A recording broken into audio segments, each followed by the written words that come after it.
Shalom, shalom bien-aimés dans le Seigneur, que Dieu vous bénisse. Je viens encore partager, comme nous avons décidé chaque dimanche, parler de Dieu pendant quelques minutes, au moins 10 minutes. Laisse que Dieu puisse nous parler encore une fois de plus. Bien-aimés, j'aimerais partager avec vous quelque chose ce matin comme thème. Peu importe ce que les gens disent à ton sujet, ne doute jamais du potentiel que Dieu a placé en toi. Peu importe ce que les gens disent à ton sujet, bien-aimé, ne doute jamais, jamais du potentiel que Dieu a placé en toi. Bien-aimé, comme référence, j'aimerais prendre l'histoire de Jephthé dans le livre de Juges, chapitre 11. Tu peux lire au premier verset jusqu'à la fin. Jephthé était avec ses frères. Juste après la mort de son père, ses frères ont décidé de lui chasser. Pour lui dire quoi? Que toi, tu ne mérites pas gagner, prendre l'héritage de notre papa. Ça dit, tu n'es pas vraiment le fils de notre père. Pourquoi? Ils ont décidé de dire que non, ta maman, c'est une étrangère.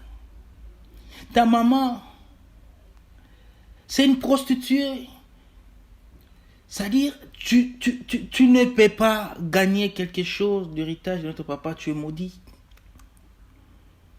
Ils ont chassé Jephthé. Et dans verset 3, la Bible dit, Jephthé s'enfuit loin de ses frères. Et il a habité avec des gens de rien. Si on regarde, on voit que non, ils étaient bien. Ça dit, quand son père était vivant, ça dit, ils étaient bien. Ils vivaient une bonne vie. Mais là, maintenant, ils fouillaient. Ils commençaient à vivre avec des gens de rien. Mais Jephthé savait ce qui. Il savait que Dieu m'a mis des choses en moi. Il savait ce qu'il était. La Bible a dit, il a créé un petit groupe. Il commençait à s'entraîner avec ces gens-là. Il commençait à préparer ces gens-là. Parce qu'il savait que Dieu m'a mis en moi la force. Je suis un héros, je suis un guerrier. Il y a un certain moment après, le fils d'Amon commençait à attaquer Israël. Il voulait même prendre la ville en otage. Et les anciens ont parlé avec la famille, le frère de Jephthé, pour qu'on puisse aller chercher Jephthé, pour que Jephthé puisse défendre la ville. Et Jephthé a dit, si vous voulez que je puisse venir sauver la ville, il faut que vous puissiez accepter, quand je vais gagner le combat, que je devienne votre chef. C'est ça la condition. Et ils ont accepté. Dieu a accompagné Jephthé, et Jephthé a gagné le combat, et Jephthé est devenu chef. Regarde le parcours, regarde l'histoire, bien-aimé. C'est-à-dire, les gens peuvent te dire n'importe quoi. Les gens peuvent te dire, peuvent même mettre point. Ils peuvent te dire que tu ne réussiras pas. Ils peuvent te dire que tu n'avanceras pas. Le projet que tu commences là, tu finiras pas. Toi, tu montres tu es qui. Les gens ont commencé comme ça, comme ça. Toi, tu n'as pas fait des études. Tu vas finir ça, ça, ça, ça. Ça, ce sont les hommes. Avec ton âge, tu ne marieras jamais. Avec ton âge, tu n'auras jamais d'enfant. Avec ça, ça, tu finiras comme ça. Ça, ce sont les hommes, bien-aimés. Ils ont leur droit de dire, mais c'est pas Dieu qui a dit. N'écoutez pas ça parce que Dieu a mis des choses en toi. N'écoutez pas ça parce que Dieu a mis des dons, des talents en toi. Voilà pourquoi il faut écouter le Saint-Esprit. Souvent, le Saint-Esprit nous souffle de quelque chose, de faire un projet, de commencer un projet, de faire quelque chose. Parce que Dieu sait qu'il a mis des qualités. Des qualités en toi, de faire ces choses, de réaliser ces choses. Voilà pourquoi n'écoute pas les hommes, parce que ces hommes-là ne te connaissent pas. Laisse-moi choquer quelqu'un, même ton papa te connaît pas. Même ta mère te connaît pas. C'est lui qui te connaît bien, ce Dieu. Voilà pourquoi quand David a tué l'ours dans la forêt, son père ne connaissait pas, ses frères ne savaient pas. Quand David a tué le lion dans la forêt, ses frères ne savaient rien du tout. Ils voyaient petit David sortir avec les brebis rentrer, mais hors David, il faisait des miracles, des exploits là-bas. Mais Dieu connaît. Voilà pourquoi quand il voulait chercher quelqu'un qui va remplacer Saül, Dieu a choisi David. David devant Goliath. Quand David est venu, il a vu Goliath commencer à parler avec l'orgueil. David a demandé, c'est lui qui va tuer cet homme, il gagnera quoi? Et ses frères, comme ils ne savaient pas ce qu'il était vraiment réel, David, et ils voyaient un petit, non très petit, ils commençaient à dire, tu viens faire quoi ici? Ici, c'est les choses des grands, les guerriers. Toi, tu viens faire quoi? Je connais ta malaise. Rentre, tu as laissé des brebis de mon père avec qui? C'est-à-dire, là, ce n'est pas ton problème. Toi, tu ne mérites pas être là. Souvent, on nous dit ça dans la vie. Mais laisse-moi te dire, parce qu'il ne te connaît pas. Alors, ne sois pas focalisé dans ce que les gens disent pour toi.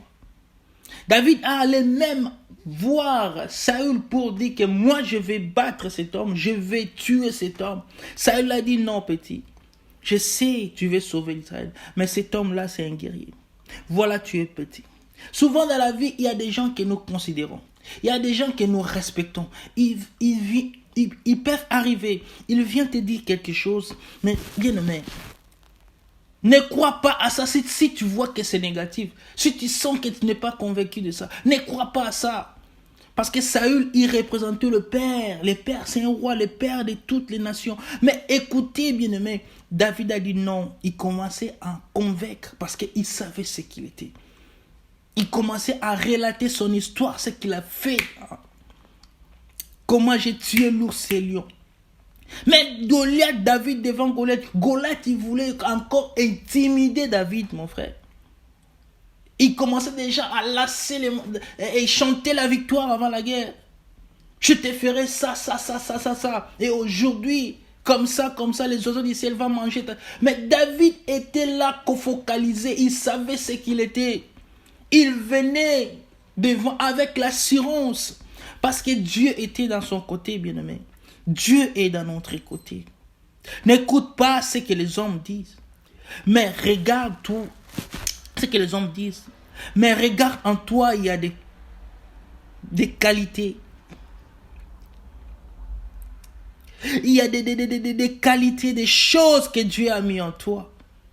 C'est ça ton potentiel, bien-aimé. Premièrement, bien-aimé, pour réussir, bien-aimé, il faut savoir, il faut d'abord savoir, avoir la connaissance qui tu es. Tu es qui? David savait. Jephthé savait. Il savait que je suis un héros. Il commençait à créer son groupe. David savait que je suis loin de Dieu. J'ai des qualités de faire tuer cet homme. Il faut savoir qui tu es, bien-aimé. Et deuxième chose, travailler ce qui est en toi. Jephthé a commencé à créer un petit groupe, de travailler avec eux. Travailler ton talent, bien-aimé.